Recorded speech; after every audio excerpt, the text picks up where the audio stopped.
New York Governor Kathy Hochul's endorsement of Zohran Mamdani in the New York City mayoral race marks a pivotal moment in the state's political landscape.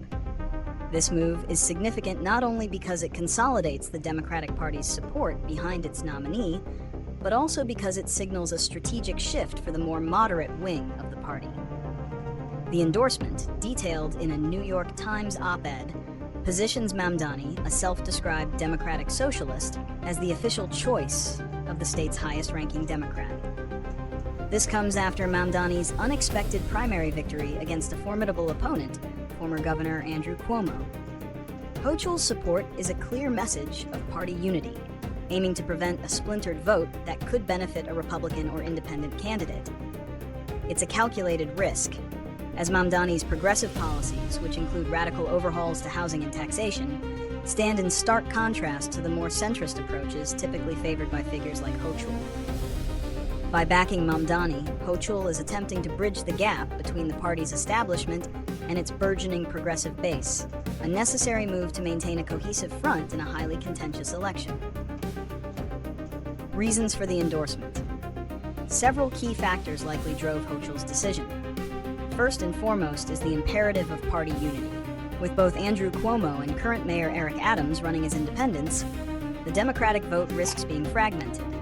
A divided Democratic electorate could pave the way for a Republican victory, potentially led by Curtis Sliwa, or empower one of the independent candidates. By officially endorsing Mamdani, Hochul is using her influence to guide Democratic voters toward the party's official standard bearer, thereby increasing his chances of winning. Secondly, the endorsement is a pragmatic recognition of the changing political dynamics in New York City. Mamdani's primary win was not a fluke. It was a testament to the growing influence of the progressive and democratic socialist movements. These movements have successfully mobilized a significant and dedicated voter base, particularly in younger demographics and diverse neighborhoods. Hochul's endorsement can be seen as an effort to co-opt this energy and prevent it from becoming a source of internal conflict within the party. By aligning herself with Mamdani, she can claim to be responsive to the will of the voters and a leader who is willing to adapt to the party's evolving identity. Lastly, the endorsement serves as a strategic bulwark against a resurgent Donald Trump. Hochul and Mamdani, despite their differences, share a common goal of opposing Trump's political agenda. By emphasizing their shared commitment to this opposition, Hochul can frame the mayoral race not just as a local election, but as part of a larger national struggle. This narrative can help rally voters who are motivated by anti-Trump sentiment, providing a powerful emotional and ideological anchor for their coalition. Consequences of the endorsement.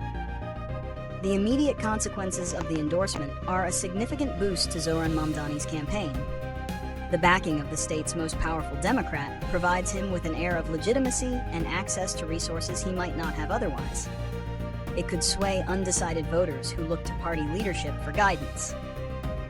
However, the endorsement also presents challenges. It could alienate moderate Democrats who find Mamdani's progressive platform too extreme.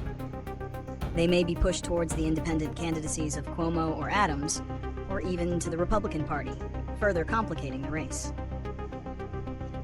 For Kathy Hochul, the consequences are a mixed bag. The endorsement solidifies her leadership within the state party and positions her as a unifying figure. However, if Mamdani's policies prove to be too radical for the city, she could be held responsible for his success. If he loses, her political capital could be diminished, and her gamble on the progressive wing of the party may be seen as a miscalculation. Predictions and solutions. The race is likely to become more polarized. With Hochul's endorsement, the contest is no longer just a free-for-all. It's a clear-cut choice between the Democratic Party's nominee and a fractured opposition. Mamdani will likely use the endorsement to paint his independent and Republican opponents as outsiders and enemies of party unity.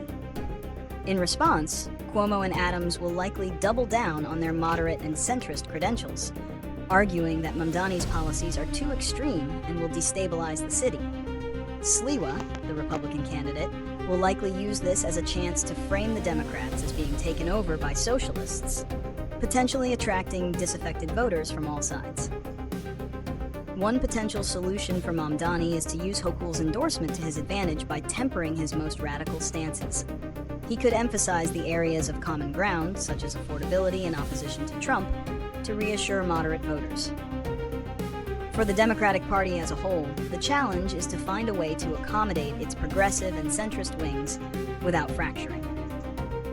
The endorsement of Mamdani is a first step, but it must be followed by a clear, consistent message that bridges the ideological divide. The party must show that it can support both progressive goals and practical governance.